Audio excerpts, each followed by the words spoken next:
Hello everyone. तो मैं आज आप सभी के सामने इंडियन इकोनॉमी का लेसन 1 का पार्ट 3 की वीडियो शो करने जा रही हूँ। तो प्लीज़ अगर आप सभी को लेसन अच्छे से समझना है तो आप सभी को पहले पार्ट 1 पार्ट 2 की वीडियो देखनी होगी, देन आप पार्ट 3 की वीडियो देखो, तभी आप अच्छे से वीडियो का बेनिफिट उठा पाओगे। ओके, तो मैं अपना टॉपिक स्टार्ट करती हूँ। आज का मेरा टॉपिक है agriculture sector on the eve of independence, स्वतंत्रता के समय कृषि क्षेत्र। ठीक है, फर्स्ट पॉइंट आता है हमारा निम्न उत्पादन एवं उत्पादकता, लो प्रोडक्शन एंड प्रोडक्टिविटी।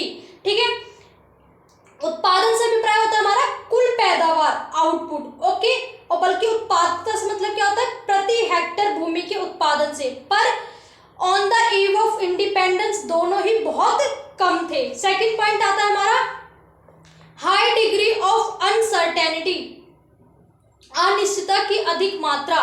ठीक है, कृषि में क्या होता था, बहुत ज्यादा ना अधिक मात्रा में अनिश्चितता पाई जाती थी। ठीक है, क्योंकि क्या होता था कि जो हमारी फसल होती थी वो वर्षा पर निर्भर करती थी। ठीक है, अगर वर्षा अच्छी होगी तो फसल अच्छी होगी, अगर वर्षा अच्छी नहीं होगी तो फसल खराब हो जाएगी हमारी। ठीक है, और ब्रिटिश शासन काल में क्या होता था कि हमारे पास सिंचाई के साधन जो प्रचुर मात्रा में उपलब्ध नहीं होते थे, तो जिसके कारण क्या होता था जो किसान होते थे वो वर्षा पर निर्भर रहते थे कि मतलब वर्षा हो जाए अच्छी तो हमारी फसल की उपज अच्छी हो जाए। ओके, देन थर्ड पॉइंट होता है हमारा छोटी एवं खंडित जोते, small and fragmented land holdings. ठीक है, क्या होता था पहले समय में कि मतलब छोटे किसानों के पास छोटे छोटे खेत होते थे, बहुत दूर दूर होते थे। ठीक है, जिससे उनकी लागत भी ज्यादा लगती थी, उपज भी बहुत कम होती थी, मतलब किसानों को ना मतलब लॉस होता था, कोई प्रॉफिट नहीं मिल पाता था ना, वो समय समय पर उसमें पानी लगा पाते थे फसलों में, जिसके कारण फसल खराब हो जाती थी। ठीक है, छोटे व खंडित जोते मतलब छोटे छोटे खेत हुआ करते थे और टुकड़ों में बिखरे हुए थे बहुत दूर दूर तक। ओके, नेक्स्ट टॉपिक है हमारा industrial sector on the eve of independence, स्वतंत्रता के समय औद्योगिक क्षेत्र। ओके, तो स्वतंत्रता के समय हमारा औद्योगिक क्षेत्र क्या था, फर्स्ट ऑफ ऑल हस्तशिल्प का पतन होते गया। हस्तशिल्प क्या होता है, जो हमारी हैंडीक्राफ्ट चीजें, जो हाथों से बनी चीजें होती थी, उनका धीरे धीरे बिल्कुल पतन ही होते गया। ओके, सेकंड रीजन क्या था, मशीनों द्वारा निर्माण वस्तुओं से प्रतिस्पर्धा होना। ठीक है, मतलब जो हम मशीनों से जो वस्तुओं का निर्माण करते थे, ठीक है, उसमें ना कंपटीशन बहुत ज्यादा हाथ बढ़ गया था कि देखिए आप जो अगर हम किसी वस्तु को अपने हाथों से निर्माण करते हैं उसमें टाइम भी ज्यादा लगता है। ठीक है, बट लेकिन क्लैरिटी भी होती है, स्पष्टता भी उसमें अंदर आती है, पर मशीनों से समय कम लगता है। आज के टाइम में हमारे समय का महत्व कितना है। ठीक है, और मशीनों से आज के समय मशीनों ने मजदूरों का भी काम छीन लिया है। ठीक है, ठीक है, तो मशीनों ने बिल्कुल हस्तशिल्प को पतन कर दिया आगे। ओके, भारत में रेलवे का आगमन, बिल्कुल।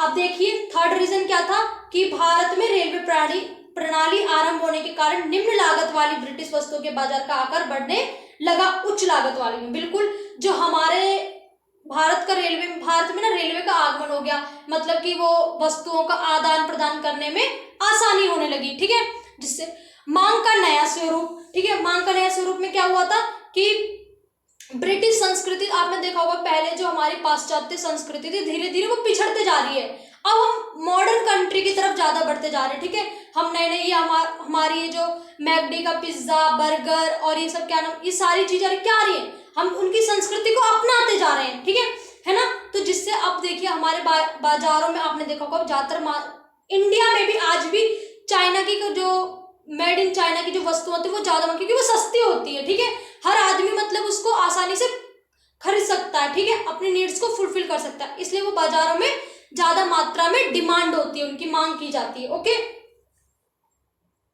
देन हमारा आता है थर्ड पॉइंट स्वतंत्रता के समय व्यावसायिक ढांचा। ओके, स्वतंत्रता के समय हमारा व्यावसायिक ढांचा कैसा था, अब मैं उसके बारे में डिस्कस करूंगी। Okay, occupational structure on the eve of independence. ठीक है, फर्स्ट रीजन क्या था, कृषि व्यवसाय का एक प्रमुख स्रोत। ठीक है, कृषि जो था व्यवसाय का वो एक प्रमुख स्रोत बनते गया जा रहा था। सेकंड पॉइंट क्या था, उद्योग व्यवसाय का एक महत्वहीन स्रोत। ठीक है, जो उद्योग थे, जो भी हमारे इंडस्ट्रियल एरिया थे स्वतंत्रता प्राप्ति के समय, ठीक है, वो एक बिजनेस का, ठीक है, एक बहुत ज्यादा स्रोत बन चुका था। ओके, सोर्स बन चुका था। देन थर्ड क्या था, असंतुलित विकास, अनबैलेंस्ड ग्रोथ। ठीक है, असंतुलित इसमें क्या होता है, विकास को संतुलित तब कहा जाता है जब अर्थव्यवस्था के सभी क्षेत्र, जितने भी अर्थव्यवस्था के हमारे क्षेत्र होते हैं, सब उनका जो विकास हो समान गति से हो, एक बराबर गति से हो, ठीक है।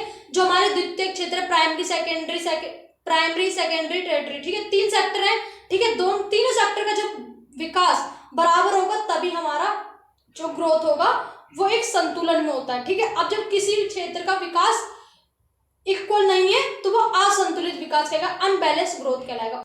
भारत में ब्रिटिश शासन का कोई सकारात्मक प्रभाव थी। अब एक बात बताइए, अगर कोई भी चीज होती है, ठीक है, कोई भी चीज अगर हमारे सामने आती है तो उसके हमें पॉजिटिव भी इम्पैक्ट देखने को मिलते हैं, नेगेटिव भी। तो जो हमारे अब हमने सारे नेगेटिव पढ़े कि ब्रिटिश शासन ने हम पे कब्जा कर लिया, हमारा शोषण कर लिया, हमारे रिसोर्सिस को अपना लिया। अरे कुछ अगर उन्होंने हमसे लिया है तो कुछ देकर भी तो गए होंगे।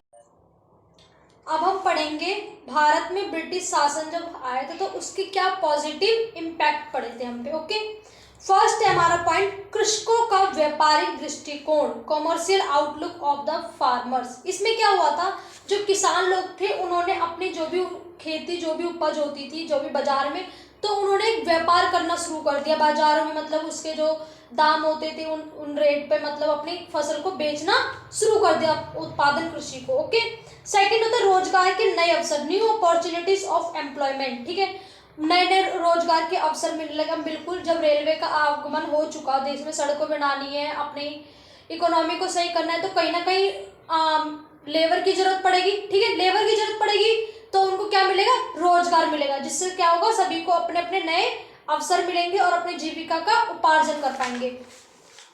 थर्ड पॉइंट है अकाल पर नियंत्रण, कंट्रोल ऑफ फेमिनिस्ट, ठीक है। बिल्कुल अकाल पर नियंत्रण कैसे होने लगा, जब यातायात के साधन का मतलब मात्रा में बहुत ज्यादा विस्तार होने लगा, तो जो जहाँ पर सूखा पड़ता था, ड्राउट होता था, वहां पर खाद्य सामग्री पहुंचाना बहुत ज्यादा सरल हो गया, जिससे अकाल पर नियंत्रण होने लगा। ओके,